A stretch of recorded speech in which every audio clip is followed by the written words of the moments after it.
berdoa. Bapa kami yang di surga yang kami kenal melalui Putra-Mu Tuhan kami Yesus Kristus. Terima kasih ya Tuhan atas segala nikmat berkat yang Kau berikan pada kami sampai saat ini.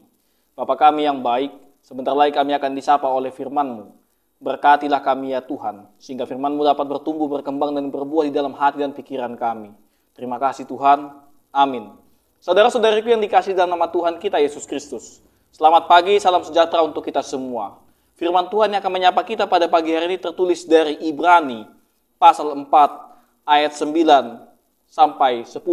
Demikian bunyi firman Tuhan.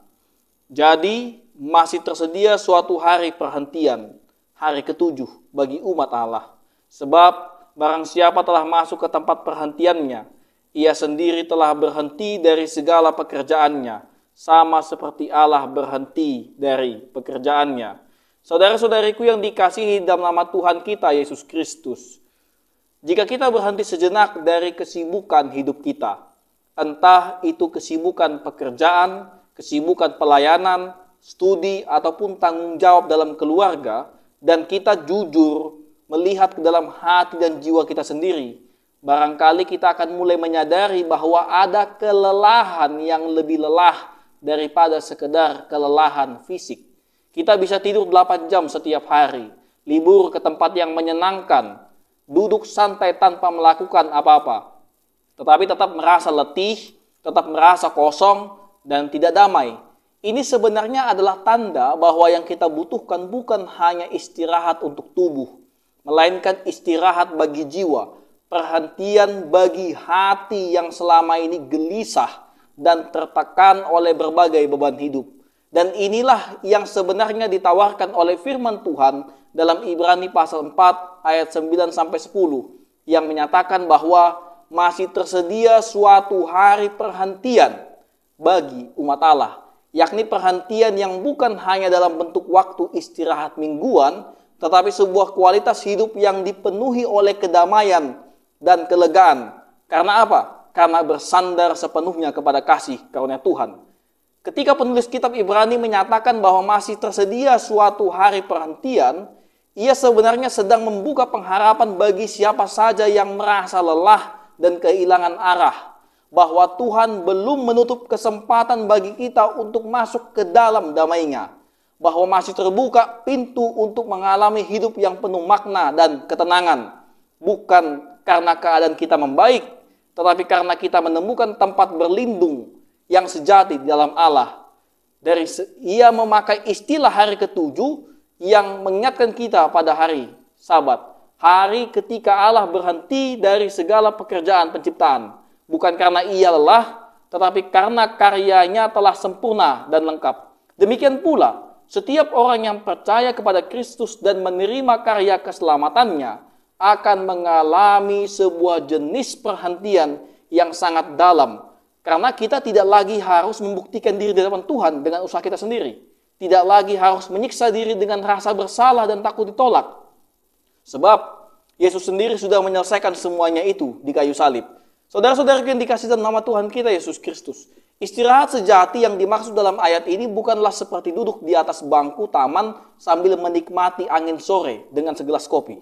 Meskipun kedengarannya menyenangkan, istirahat yang sejati ini adalah ketika hati kita berhenti dari segala upaya sia-sia untuk menyelamatkan diri kita sendiri. Ketika kita berhenti dari sikap hidup yang terus ingin mengatur segalanya, dan akhirnya berserah penuh di dalam anugerah Tuhan yang sanggup menopang dan menuntun kita dengan sempurna. Dalam hidup ini, saudara-saudara semua, banyak orang yang sebenarnya tampak aktif dalam pekerjaan rohani maupun sosial, tetapi batinnya penuh kecemasan, hatinya penuh kegelisahan, dan pikirannya tidak pernah tenang karena belum sungguh-sungguh mengalami damai dari Tuhan.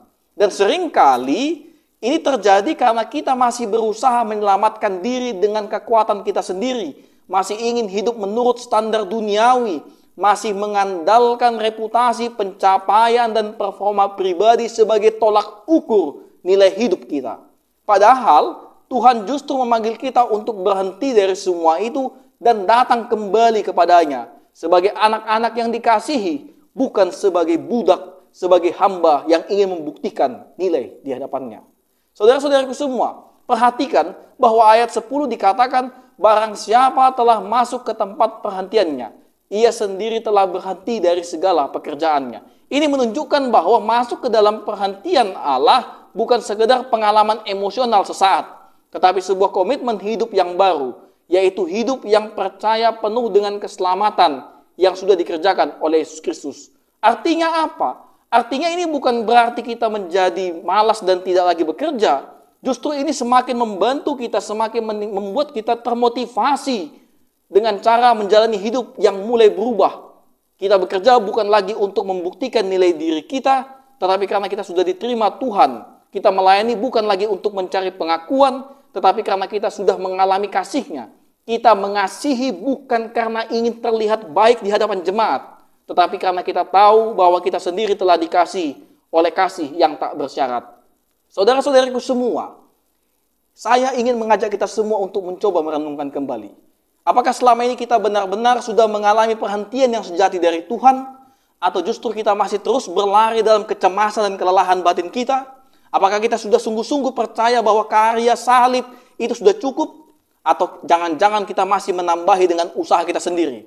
Firman ini mengingatkan kita dengan jelas bahwa perhentian itu masih tersedia. Belum terlambat, masih bisa kita alami. Tetapi kuncinya adalah percaya dan berserah. Untuk itu, jangan tunda lagi. Datanglah kepada Tuhan dan bawa dirimu untuk berhenti dari segala usaha yang sia-sia. Dan terimalah tempat yang telah Tuhan sediakan bagi hidup kita, yang mampu menyembuhkan kita dan mampu membuat kita berkata, Tuhan, aku percaya bahwa Engkau cukup bagiku dan aku mau hidup dalam damai-Mu. Amin. Kasih karunia Tuhan kita Yesus Kristus, kasih Allah Bapa, dan persekutuan Roh Kudus, kiranya memberkati kamu sekalian, hari ini, besok, lusa, sampai selama-lamanya. Amin.